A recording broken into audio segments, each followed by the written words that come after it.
ইজতেমা ময়দানের নিয়ন্ত্রণ নিজেদের হাতে রাখতে বুধবার গভীর রাতে দুপক্ষের সংঘর্ষে 4 জন নিহতের ঘটনায় 29 জনের বিরুদ্ধে হত্যা মামলা করা হয়েছে। জুবায়েরপন্থী এক ব্যক্তি বাদী হয়ে এই মামলা করেন। যাদের আসামি করা হয়েছে তারা প্রত্যেকেই দিল্লির মাওলানা সাদের অনুসারী। এজাহার বিশ্লেষণে দেখা যায় আওয়ামী লীগের পদধারী নেতাও রয়েছেন এই তালিকায়। নূর মোহাম্মদের রিপোর্ট। গাজীপুরের টঙ্গীর ইজতেমা ময়দান নিয়ন্ত্রণে রাখতে বুধবার দিবাগত রাত ৩টার দিকে এভাবেই সংঘাতে জড়ায় তাবলিগ জামাতের দুপক্ষ। এক পর্যায়ে ময়দান এলাকা পরিণত হয় রণক্ষেত্রে। সহিংসতায় নিহত হয় 4 জন, আহত শতাধিক।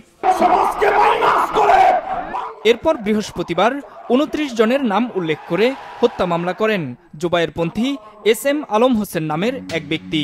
টঙ্গী পশ্চিম থানায় দায়ের করা মামলায় আসামি করা হয় অজ্ঞাত কয়েকশো জনকেও। আমরা নাম জানি না যারা জুবায়েরপন্থীরা। এরই মধ্যে গ্রেফতার করা হয়েছে সাতপন্থী নেতা ও মামলার 5 নম্বর আসামি মোয়াজ বিন নূরকে। প্রথম সারির এই নেতাকে বৃহস্পতিবার রাতে রাজধানীর খিলক্ষেত এলাকা থেকে গ্রেফতার করে গাজীপুর মহানগর পুলিশ। প্রধান আসামি করা হয়েছে রাজধানীর ধানমন্ডির মৃত রফিকুল ইসলামের ছেলে সৈয়দ ওয়াসিফুল ইসলামকে। মামলার এজাহার বিশ্লেষণ করে দেখা যায় যাদের আসামি করা হয়েছে এর মধ্যে বেশ কয়েকজন সরাসরি আওয়ামী লীগের রাজনীতিতে জড়িত। মামলার 4 নম্বর আসামি করা হয়েছে ডক্টর এরতেজা হাসানকে, যিনি 2021 সালে আওয়ামী লীগের সাতক্ষীরা জেলা কমিটির সহসভাপতি হন। সংসদ নির্বাচনে নৌকার টিকিট পেতেও দৌড়ঝাঁপ ছিল তার। এই রাজনীতিতে আসা, পার্লামেন্টে যাওয়া, নিয়ত করা, এসব কিছু ওই দায়বদ্ধতা থেকে। এছাড়া হাজী বশির শিকদার নামের একজনকে 17 নম্বর আসামি করা হয়েছে, যিনি আওয়ামী লীগের শীর্ষ সন্ত্রাসী নাসিরের ভাই হিসেবে তার পরিচয় উল্লেখ করা হয়েছে।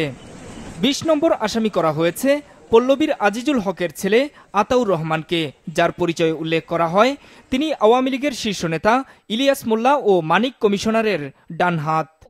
এদিকে মামলা দায়েরের পর মোয়াজ বিন নূরকে গ্রেপ্তারের বিষয়টি নিশ্চিত করেন টঙ্গী পশ্চিম থানার ভারপ্রাপ্ত কর্মকর্তা ইস্কান্দার হাবিবুর রহমান।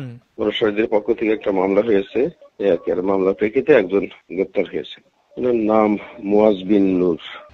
সংঘাত বন্ধে ইজতেমা ময়দান এলাকায় 144 ধারা জারির পর দুদিন ধরে সতর্ক অবস্থানে রয়েছে আইন শৃঙ্খলা বাহিনী।